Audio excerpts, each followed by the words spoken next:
आज तारीख 16/5/2024ला आलेला पाऊस, त्यामध्ये खूप त्या दरम्यान जे नुकसान असं झालेलं आहे. हा KDK कॉलेज नंदनवन व्यंकटेश नगरचा व्हिडिओ आहे. तुम्ही बघू शकता कशा प्रकारे इथे झाड वगैरे पडले आहेत, त्यामुळे रोड वगैरे बंद करण्यात आलेला होता. आज अशी पुष्कळ अशी घटना झालेली आहे आज नागपूरमध्ये. हा नंदनवनचा व्हिडिओ आहे, आपला KDK college road Venkatesh Nagar 5चा.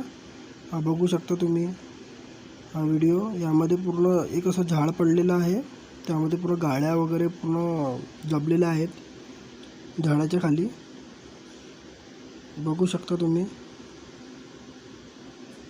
आणि पूर्ण जे दुकानं वगैरे होत्या तिथे KDK कॉलेज रोडवर, त्या दुकानांचे पूर्ण पाल वगैरे वरचा उडालेला आहे, पूर्ण दुकान पडलेली आहे. खूप असं नुकसान झालेलं आहे लोकांचं. हे चप्पल जुत्याचं सेलवाल्याचे दुकान आहे, हे सोप्यावाल्याचे दुकान आहे. खूप असं नुकसान झालेलं आहे. इथे बेडशीटवाल्याची दुकान होती, ती सुद्धा पूर्ण पडलेली आहे. लोक पूर्ण आपला माल असं रिटर्न घेऊन चाललेले आहेत. यामध्ये पुष्कळ असं लोकांचं नुकसान झालेलं आहे आजच्या वादळ आणि पाऊस. होल्डिंग्स, झाड वगैरे पण पडलेले आहेत. या दरम्यान काही जीवहानी वगैरे नाही झालेली आहे, तरी पुष्कळ असं गाड्यांचं वगैरे नुकसान झालेलं आहे आज.